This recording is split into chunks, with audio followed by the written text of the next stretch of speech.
Susie Q. Paulina. Hi, Susie Q. Those are good dogs. On to other topics. Here is my Raymarine cylinder, electric actuated ram cylinder, or otherwise known as a linear actuator.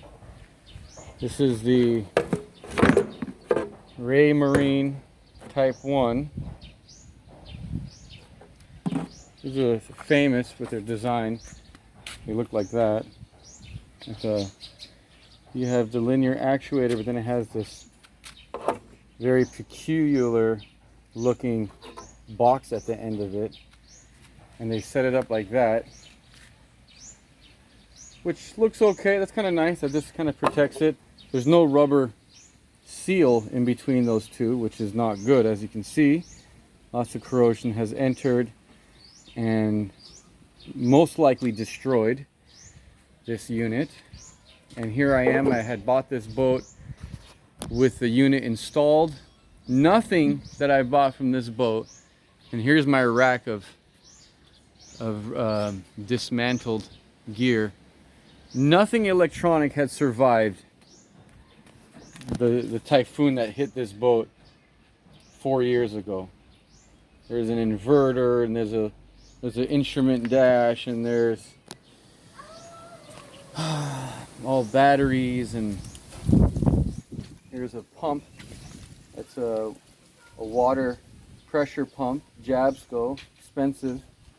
None of that stuff survived, and so I can only predict that this is not going to survive either. It was a little bit higher up, but it was on the side that the boat got beached over on the starboard side, so it could have been immersed in water, at which case there's no way in heck it survived. Although it looks okay. I mean, I've already cleaned the heck out of this, but there was a lot of corrosion on that joint. It still doesn't articulate. That's an articulating universal type of swivel joint there to allow the arm to move with the rudder, and that's still frozen in place by corrosion. It's a nice piece here. This bracket that they made allows you to adjust it on installation. But anyways, I'm cleaning this up. There was a lot of corrosion here with picks, screwdrivers, Scotch pads, stainless steel brushes, soapy water, and oil. I've been carefully cleaning and removing corrosion, trying to penetrate that corrosion with oil. And I got these two bolts off. That was easy enough. But then I got to get these bolts stems off as well, plus these 4 stainless steel hex nuts.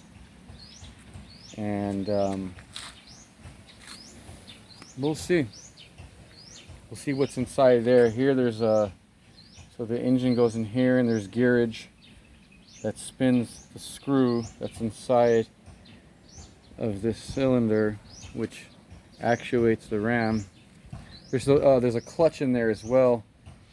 I've heard that a common problem with these are the gears. They're made out of plastic, and they need to be changed over to metal.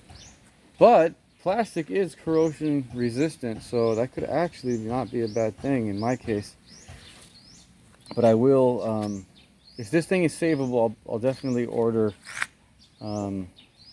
the rebuild kit and see if I can get it. You know, this engine, it says right there, it's IP44. I saw in there it says IP44, which that's a very high rating for weather resistance. So hopefully it lives up to its IP rating. And I'll continue ahead slowly, step by step, carefully, and maybe I'll be able to use this unit. That'll be nice because this is like $2,000, and I wouldn't replace it. I would actually just get a universal type of linear actuator, which is not as good, but actually, now that I'm thinking about it, I couldn't order kind of a universal, because on my other boat I can order. On my other boat I could use the universal type, but this one has a clutch, and I need the clutch for this boat, Nika. Darn it. We'll see.